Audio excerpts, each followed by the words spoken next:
Bienvenue à VL Consulting. Moi, c'est Valérie Sylvie. Aujourd'hui, je vais partager avec vous les 8 qualités que devrait avoir un bon vendeur. La première qualité ici pour moi, c'est l'ambition.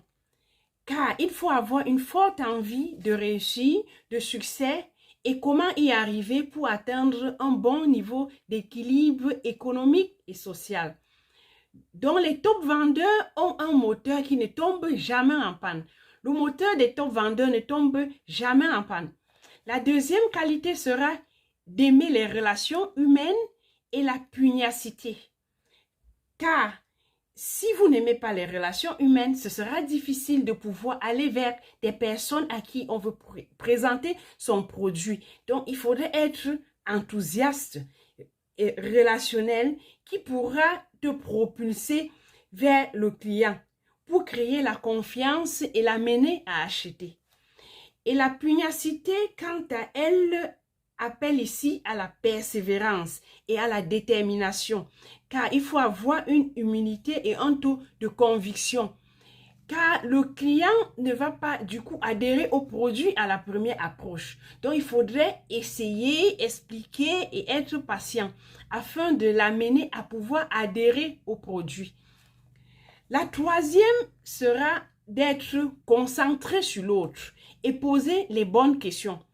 Le bon commercial est attentif. Il est à l'écoute et il est ouvert, ce qui permet au client de se livrer. Car le client a l'espace pour s'exprimer.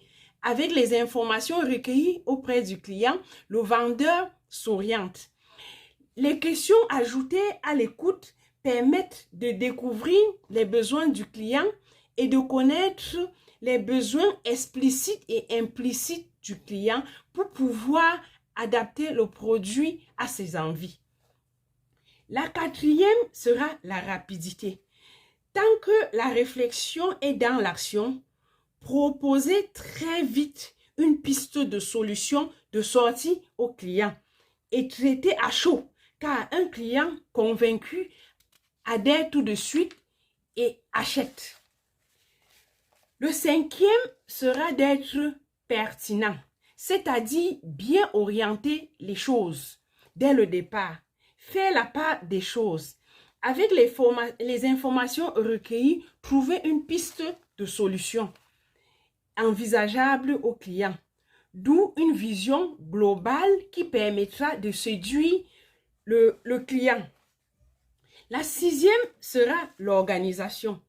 Il comprend ici la connaissance du produit, le marché, la concurrence et les opérations telles que prospecter, qualifier, prendre les rendez-vous, relancer le client au besoin, établir les propositions, découvrir le client, négocier, conclure, suivre ses mails, d'où la rigueur et la méthode pour gagner le temps et être efficace et grimper dans les marches du succès.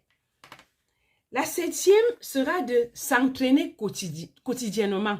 Il faut beaucoup s'entraîner tous les jours comme un sportif, car les athlètes s'entraînent tous les jours.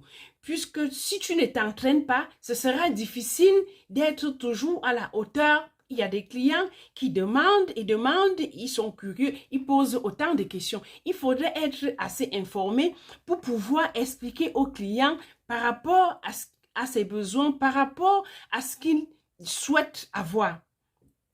La dernière sera de ne pas travailler seul. Il faut s'entourer des leaders, utiliser les ressources humaines, apprendre de ceux qui sont venus avant nous, apprendre des pionniers, des anciens, par exemple le chef de vente, des clients, des collègues et tout son réseau de relations. Car seul, on va lentement et en équipe, on va plus vite. J'espère t'avoir édifié.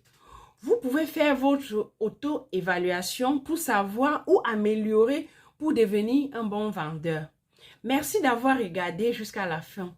Abonne-toi pour ne rater aucune de nos prochaines vidéos. Merci et à bientôt.